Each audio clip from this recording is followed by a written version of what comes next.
Bueno, eh, primero agradecerte, Gabriela, que estés el día de hoy. Nos gustaría que te presentes un poquito y nos cuentes sobre qué va la charla que has dado y vas a dar el día también de hoy. Mi nombre es Gabriela Santos, soy la directora del Instituto de Derechos Humanos de la UCA, el IDUCA, que está en la Universidad Centroamericana José Simeón Cañas en El Salvador. Estamos acá para contar un poco también cómo está la situación de El Salvador, sobre todo en temas de derechos humanos y la labor que realizan las personas defensoras en este contexto adverso también que se tiene, donde hay una concentración absoluta del poder y eso implica también la afectación y la limitación al ejercicio de los derechos humanos. Em, ¿Tú cuáles crees que son los principales desafíos en la protección y promoción de los derechos humanos en la actualidad? Bueno, es un poco sabido que cuando el poder es ilimitado, como en el caso de El Salvador, eso tiene una repercusión negativa en los derechos humanos porque los derechos humanos son un límite al poder y justamente cuando ese poder no tiene límites pues no hay espacio para el ejercicio correcto de los derechos y eso es lo que está pasando. También en El Salvador ha existido por años una necesidad de tener seguridad de la cual en realidad ningún gobierno se pudo hacer cargo correctamente y ahora que hay una baja de homicidios por este modelo también que ha implementado el presidente Bukele, que es un modelo represivo, debo decir, pareciera ser que seguridad y derechos humanos no tienen cabida y esa es una falsa narrativa que se quiere imponer, como que ambas cosas no pueden decirse en una misma oración,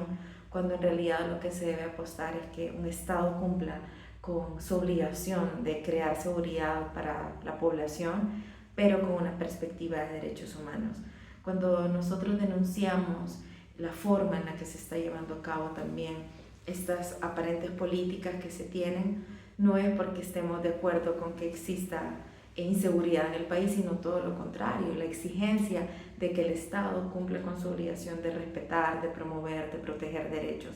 Y por eso mismo están estos desafíos que desde la narrativa que se tiene del discurso muy estigmatizante, sobre todo para organizaciones defensoras de derechos humanos, para personas defensoras, decir que criticar las formas, criticar el exceso y el abuso de poder es estar del lado del enemigo, cuando no es ese el propósito, porque lo que realizamos como organizaciones y personas defensoras por muchos años ha sido acompañar a víctimas de violaciones de derechos humanos. Entonces creo que es importante no caer en esas mentiras, en esas falacias, sino que al contrario, intentar ser conscientes de cuáles son nuestros derechos, por qué tenemos nuestros derechos, por qué importan, qué tiene que ver eso con la separación de poderes o el hecho que el poder esté limitado, que es algo fundamental para que nosotros podamos tener una convivencia correcta, justa, igualitaria, que lamentablemente este no es el caso, y no solamente de El Salvador, sino incluso de la región centroamericana. Em, Dinos, ¿cómo crees que los gobiernos y las organizaciones internacionales podrían trabajar juntos para abordar las violencias de los derechos humanos a nivel global? Es fundamental que el Estado pueda participar de la mano con organizaciones de la sociedad civil, con las personas organizadas, tanto a nivel nacional como internacional. Un caso contrario a esa situación es lo que estamos viviendo en El Salvador, donde se ha cortado completamente el diálogo con el gobierno, donde mesas que podían ser espacios de trabajo para poner en conjunto ideas, acuerdos en pro de la sociedad, ya no existe. Hay un cierre completo del espacio cívico en El Salvador y tenemos pues como consecuencia de qué pasa cuando no hay esa coordinación y alianzas, que bueno, el Estado reprime a la organización, acalla voces críticas, persigue incluso personas defensoras y no hay espacio para el disenso, que es importante también en una democracia. No podemos pretender que cada quien tiene la verdad absoluta y hace las cosas de manera perfecta, y por eso mismo es importante escuchar otras voces, y en este caso las voces de la sociedad civil, que en el fondo también es un control al ejercicio del poder, eh, que no solo debería limitarse pues a las elecciones, sino que al contrario, poder tener estos espacios de escucha. Lamentablemente esto no está pasando, De hecho, en El Salvador se ha aprobado recientemente un acuerdo de reforma a la Constitución para perpetuarse en el poder. Otra diputada de oposición promovió la ratificación de un acuerdo de reforma constitucional sobre el derecho humano al agua reconocido en la Constitución, y solamente por ser de oposición su iniciativa no fue tomada en cuenta y fue rechazada. Es decir, sí se aprobó un acuerdo de reforma encaminada a concentrar y perpetuarse todavía más en el poder, y no se aprobó una reforma a la Constitución encaminada a reconocer el derecho humano al agua en la Constitución.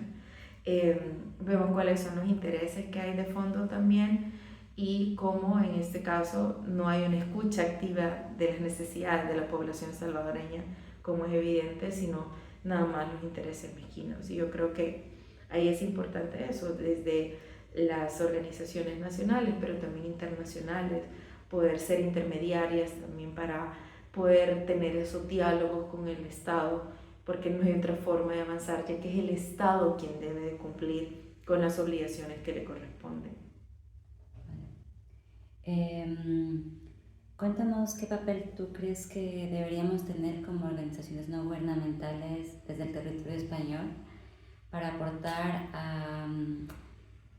combatir, por decirlo así, o disminuir esta gran problemática que existe en tema de violación de derechos humanos en la región centroamericana.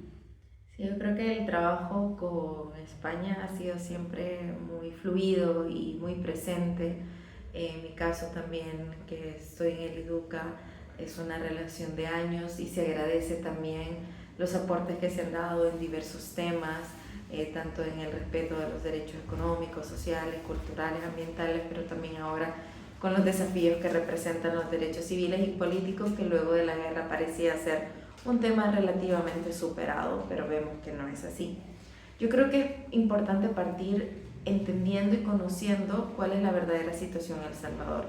que las noticias que muchas veces llegan a estos territorios, o las noticias que salen de El Salvador, que pareciera ser que somos un país espectacular, donde en verdad hay mucha seguridad, tranquilidad y respeto hacia la vida y la integridad de las personas. Saber que eso no es así, que hay otra cara de la moneda, que hay un populismo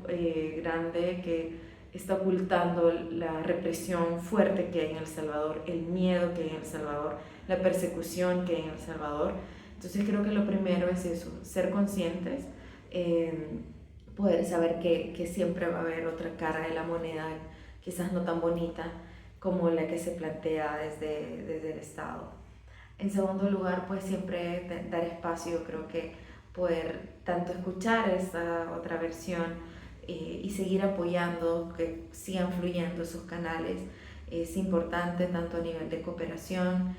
sobre todo para las organizaciones de la sociedad civil que pueden verse ahogadas por la represión que hay en El Salvador, que por ahora es como algo levemente sutil, en el sentido que no es tan evidente y grotesco como lo que ha pasado en Nicaragua, pero que está ahí y tiene a las organizaciones en vilo. Y en tercer lugar, creo yo, poder ser altavoces, es decir, esto que está pasando en El Salvador merece prestar todas las alertas necesarias. No es algo aislado de El Salvador, porque vemos como la región centroamericana siempre está con muchos problemas. La situación terrible en Guatemala con todo el sector justicia,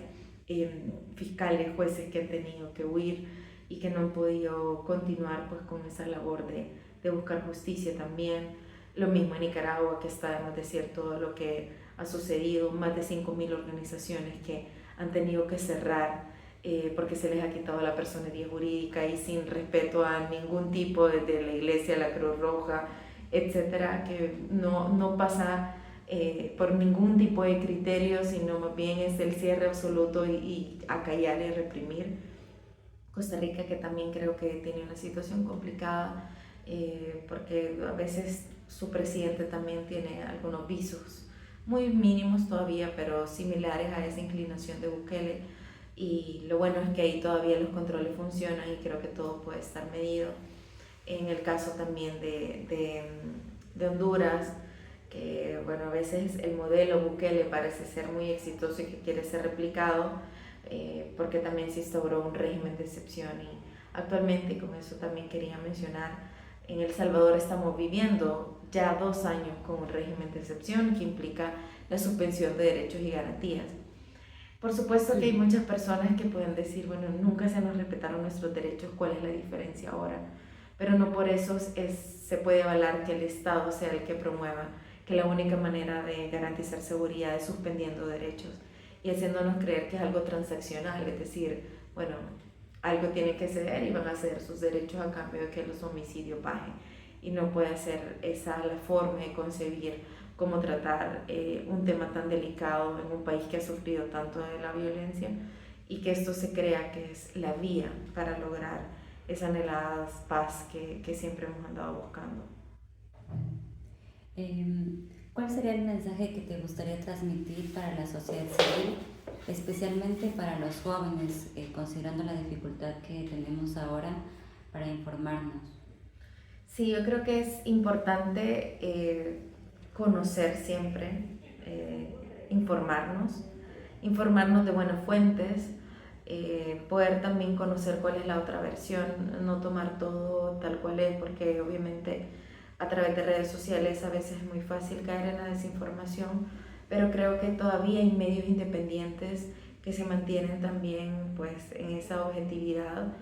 para podernos dar los elementos y nosotros tener una decisión informada sobre distintos aspectos de la realidad. La prensa juega un papel importantísimo también, sobre todo incluso la prensa de investigación, el periodismo investigativo, que devela también distintos aspectos, sobre todo de abusos del poder, que siempre hay un afán de hacerse de más poder. Entonces, ser conscientes de nuestra realidad, también saber que nuestro metro cuadrado no es lo único que existe, sino que hay un mundo más allá de eso y que compartimos problemas. Obviamente cada país tiene sus matices, pero hay problemas compartidos tanto en la región como a nivel global y toca también solidarizarnos con la situación que está pasando. Sabemos que en el mundo hay una cantidad de problemas terribles, entonces también poder escuchar, poder sensibilizarnos frente a esta realidad. Y también creo que algo que debemos de aprender es a no perder la esperanza, porque creo que ahí sí estamos mal si ya no le apostamos a nada más o nada nos mueve, que yo sé que en un escenario tan desolador como el que nos toca vivir a nivel nacional, a nivel internacional, a nivel global, pero creo que ahí toca ser resilientes y saber que otro mundo es posible y que no va a depender de la construcción de otra persona, sino de lo que podamos hacer cada uno y cada uno, con lo poco, con lo mucho que podamos hacer, con los pequeños aportes, pero creo que en estos casos todo suma y sobre todo eso, poder tener o ejercer una ciudadanía comprometida que le pueda hacer ese balance al ejercicio del poder que siempre quiere abusar de él. Vale. Pues te queremos agradecer, Gabriela, por tu intervención, por explicarnos cómo está la situación en tema de derechos humanos. Queremos agradecer también a la Junta de Castilla y León, al Ayuntamiento de Valladolid y por supuesto al Observatorio de Derechos Humanos de la Universidad de Valladolid también. Por parte de la Coordinadora de Organizaciones de Desarrollo de Castilla y León, muchas gracias. Gracias por la invitación.